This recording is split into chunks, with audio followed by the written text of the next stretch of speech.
That was one of the things that people are very confused about, the difference between the PSI readings and then why do we need to have a separate PM2.5 reading, and what should they be more worried about? Should they be more worried about the 3-hour PSI reading, the 24-hour PSI reading, or the PM2.5 reading?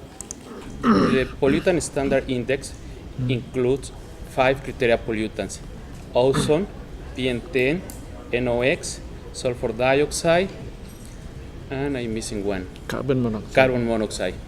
The standard index doesn't include fine aerosols. Fine aerosols are PM2.5 particles with a diameter below to 2.5 micrometer.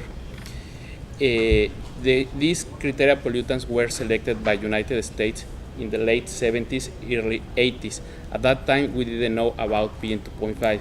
We didn't know too much scientific evidence about them, and we didn't have the instrumentation to monitor fine aerosols.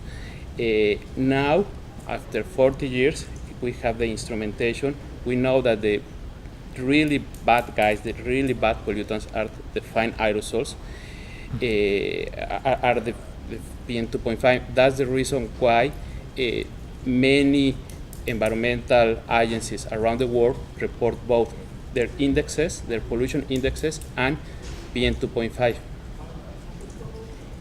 But it's very important to highlight that in Singapore, the pollutant standard index doesn't include PM2.5, but our authorities recognize that PM2.5 are also important.